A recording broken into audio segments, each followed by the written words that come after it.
Yo, welcome to Debonair Productions, LLC. I see ya with your host, Mario Bobino. T. Calloway signing out. Hello, everyone, and welcome to another episode of I See Ya. I See Ya, Martha Haynes. How you doing? Hi. Well, this is episode 6, and I've been looking forward to doing this interview because, man, Martha, we've been through a lot. You like my little baby sister, and I met you at KDOL, I believe, in 97. Is that correct? Correct. By way of Westlake High School, junior high, my bad, or middle school now. And from there, you went to EOYDC and got your diploma from that particular school. But on that note there, what was it like? You know, you're black as well as Mexican, and we talked about this before. What was it like growing up in Oakland? Well, I grew up in Oakland. I'm raised in Oakland. It was the late 1900s, and it was kind of hard in the 90s. But I come from that generation, and I mean, being mixed, it had its pluses and it had its hardness. I mean, talk about the times, because we used to talk about this when you was at KDO, which we'll get more in depth on, how you was bullied and you always felt a little bit uncomfortable. Well, I mean, I wasn't bullied, but I mean, when I got picked on or whatever, I could handle myself. I guess being mixed, it was hard to find your place, because it was like I was being hated on by black kids and Mexican kids. I think I was more accepted by the Filipinos and Puerto Ricans, but I had to find my place. It's just growing up, the process of growing up. But I mean, overall, I made friends with everybody. It's just that's what it was. That's what's up. Now, the reason why I forgot to do this in my intro, forgive me, people, but Martha is a makeup and hair artist, and very good at it. She's done plethora of movies, which we'll talk about later, but that's the reason why I wanted to have her on, because she's, to me, prolific in doing makeup and hair. She did a couple of films of mine, which we'll go into detail on, but let's take it back to when I met you at KDOL. So Martha comes in at KDOL, and I'm the sports director at the station. So I'm like, hey, what's going on, young lady? And Martha was kind of, I'm not going to say she was wild, but, what I mean wild is, I remember she was a tagger. She was a tagger, and I remember we'd be at the station, and I remember we wrap it up on a Friday. She's like, yeah, we about to go tag, and I'm like, huh? So when you guys see all that graffiti, like I remember one time we talked, and I'm like, how in the hell did you guys get up on the freeway and you guys was able to do that? We would be up at like 5 a.m. Yeah, there you go. So can you explain to my viewing audience, what was it like being a tagger so young back in the 90s? It was fun. I mean, the group of kids that I hung out with, they were graffiti artists. And, I would go with them, and we would be walking the train tracks, hitting up walls, or going on the freeway, finding a way up there. And, I mean, my friends would climb up there and tag on, like, the little street signs. But we tagged, like, on the walls just to see ourselves when we were on the freeway driving, I guess. And you guys never came across no police, right? No. I mean, well, I had an incident in Berkeley, but I'd rather not speak about that. It was a citizen's arrest. It was so embarrassing. But that kind of changed my whole loop of, I think I need to do something else with my time. Well, as youth, we all do things that are very challenging, that may say after you know who. But the thing was, I remember we was talking about that, and I thought that was very funny that I actually knew somebody who was very indulged into crafting. So moving forward, you took this makeup and hair to a whole nother level once you left KDOL, pretty much, and you ended up studying abroad. And it wasn't Beijing, was it? It was Malaysia. So I lived there for a year. There you go. So what made you want to go to Malaysia? I got an opportunity to go and do hair. I didn't know I could do makeup then. But I got an opportunity to go there and work in the first African-American hair salon in an Asian country. And how was that experience? It was amazing. It was the highlight of my whole life. I mean, can you elaborate? I mean, when I went out there, I was doing things that I would want to do here in America. But I don't know, I just excelled there. I was doing modeling, Yeah. and photography. I worked with different production sets there. I was in a magazine. I worked with Christian Dior. I didn't even realize, because I was so young then, I didn't know what, Right. But that was a big opportunity. And it was a fashion show. And I was able to do the hair. And I did a lot of customers coming in the studio. I mean, not the studio, but the salon we worked at, which was called Urban Vibes. And that was, some time ago, but yeah. So I remember at KDOL, we taught you pretty much everything about the film production. So film production and makeup and hair is totally different. What made you want to get into that? Film, when I was at EOIDC, which saved my life, as a youth, I had a mentor, and I was able to get my first job there. I was a youth leader, and when I was there, Sam Stiles, he came and taught the children how to do film. And that's when I took a liking to it. I didn't know my place, because in production there's a lot of levels to it. I was a production assistant when I first started. Right, and just so people don't know, Sam Stiles is kind of like a pioneer like myself of filmmaking in Oakland. So moving on, you found a liking and a loving to being a hair and makeup artist, thanks to Sam and EOIDC. In the video, Supreme Pictures is a production company that I work for here. And we did a lot of various music videos for E40, Too Short, a few other names, but yeah. And you was a PA at that time. Production assistant, and also worked as a receptionist. Gotcha. So then how did the hair and makeup fit into your niche? It came later, I always did hair, like for my friends on the damn porch. Mm-hmm. And then it just grew from there. Spree Wills inspired me. His braider inspired me to want to do braids like that. So kudos to her. And then when that happened, didn't you, when you went to overseas, didn't that help you get the braiding better? Or? Well, no, overseas, that's when I realized I could do hair. And then I liked the makeup, but it wasn't something of a niche of mine until later. That came probably in 2014. Gotcha. So moving forward, what films have you participated in? I know you did a couple of mine. You did Family First, as well as you did My Culture. So what other films, and when did you start doing hair and makeup for films? That happened in 2013, actually. Okay.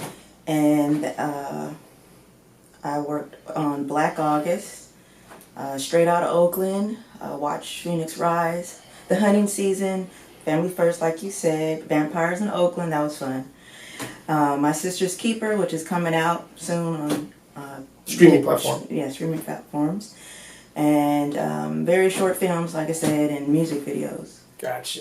So I remember we were doing My Culture, and I remember, you was the head hair and makeup, so everybody went to you, and then me and you used to talk. So not to put you on the spot, but being a hair and makeup artist is kind of like a therapist, because people are sitting in that chair for so long, and they start kind of venting to you about things in their life or the sets. How did that make you feel? Or how did that come about? Because we kind of discussed this already, quite as it's kept. Well, I guess people feel comfortable with me, and I feel comfortable with them, So I guess it's just a vibe, and they feel comfortable telling me things. Has anybody told you stuff that's like, wow, didn't know that was going on in your life? I don't want to discuss that. You're not going into detail. Yeah, I heard some things. Well, the reason why I'm asking is because, like I said, when you're on a movie set, everything is just so high, fast, moving. But the only time the actors have a chance to really just chill is when they're excited to get their makeup done, and right. They want to look good on film. Right, and, right. And they just they're following their craft, and we all have passion, and we all have different roads to that. But for the most part, people are just trying to find themselves. And nobody's ever told you nothing like, well, by the way, I'm a serial killer. No. So you've never worked with nobody who's doing their hair and makeup. You're like, okay, this person's a little... I've heard some tales about maybe sexual or something. Right. But nothing crazy like they killed somebody. Well, has anybody asked you for advice? Yeah, I mean, I get people who like talk about their relationships, things like that, or ask me questions, and I'll go into detail on something I might have experienced to kind of help them, to save them a little time if they're young, you know. Right. See, I got you. You said that you really wasn't a therapist, but you just are because you would answer some people's questions. So, being a hair and makeup artist, what is your responsibility on the set? Well, to be on time, to have people ready on time, and just to, you know my part.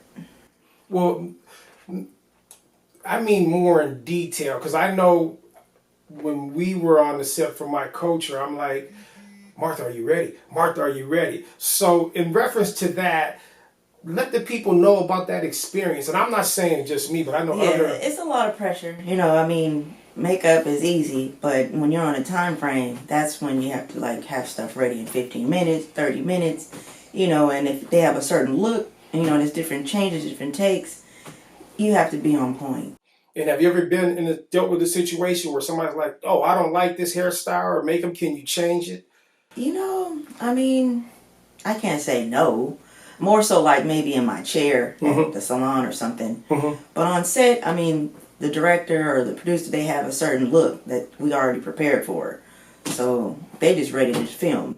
Now, in addition to that, let people know when you're on a movie set, because I know there's a lot of times, just because you do hair and makeup doesn't mean you walk away. Because I know there were times we was on a movie set, I'm like, hey, Martha, they're starting to sweat, and you would have to... Yes, you have to be right there, on time and making sure. That's the main point of a makeup artist on set, is you don't want them to look shiny, you don't want them to look sweaty, so you got to be there to powder them up.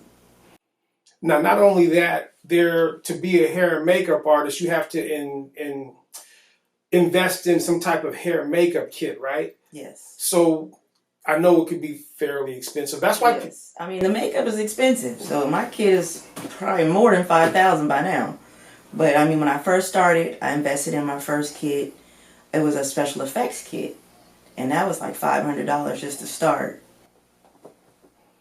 Well, in addition to that, you said special effects. I know, like in Rames's film, I think Vampires in Oakland, you were special effects in another film. So what is it like to do special effects? How did that make you feel once you kind of jumped into that?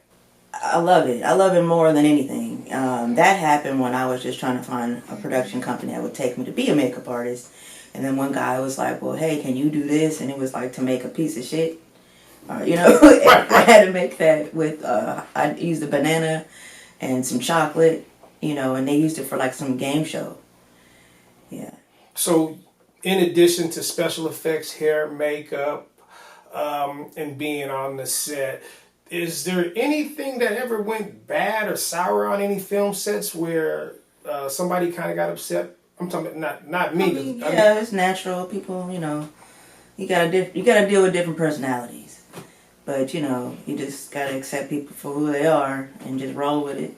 And keep it professional at all times. So going to my next question, how does a makeup artist dealing with so much as well as hair, special effects, how do you wasabi? How do you just mellow? Because there's so much coming at you. I mean, I'm a calm person by nature. I mean, naturally.